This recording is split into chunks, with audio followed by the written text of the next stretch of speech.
गांव के एक कोने में एक बुढ़िया रहती थी। लोग उसे माई कहकर बुलाते थे। वह गरीब थी, पर हमेशा खुश रहती थी। उसकी सबसे बड़ी खासियत थी उसका टिफिन। वह रोज टिफिन में खाना भरकर खेतों में काम करने वाले मजदूरों और गरीब बच्चों को बांटती थी। मजे की बात यह थी कि उसका टिफिन कभी खाली नहीं होता था। गांव के लोग इसे एक साधारण टिफिन समझते थे, लेकिन कुछ लोगों को शक था कि यह जादुई है। एक दिन गांव के लालची बनिए हरिराम ने माई से पूछा, माई, तुम्हारा टिफिन कभी खाली क्यों नहीं होता?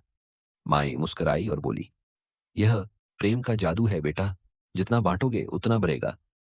हरिराम को यकीन नहीं हुआ। उसने चोरी से माई का टिफिन उठा लिया और उसे अपने घर ले गया। घर जाकर उसने टिफिन का ढक्कन खोला तो उसमें गर्मागर्म खाना भरा हुआ था। उसकी खुशी का ठिकाना न रहा। उसने खूब पेट भरकर खाया और सोचा कि अब वह इस जादुई टिफिन से अमीर बन जाएगा। अगले दिन जब हरिराम ने फिर टिफिन खोला तो उसमें सड़ा गला खाना निकला। उसकी हालत बिगड़ गई और वह तुरंत माई के पास भागा। उसने हाथ जोड़कर कहा, माई, मुझसे गलती हो गई। यह टिफिन तो अब जादू नहीं कर रहा। माई हंस पड़ी और बोली, बेटा, यह टिफिन लालच के लिए नहीं, प्रेम और सेवा के लिए है। जो इसे बांटता है उसे यह कभी भूखा नहीं रहने देता।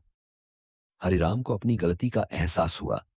उसने माई से माफी मांगी और उसके साथ जरूरतमंदों को खाना बांटने लगा। धीरे धीरे उसका लालच खत्म हो गया और वह भी दूसरों की मदद करने में खुशी महसूस करने लगा। इस तरह माई का जादुई टिफिन प्रेम और सेवा की मिसाल बन गया, जिससे गांव में हमेशा खुशहाली बनी रही।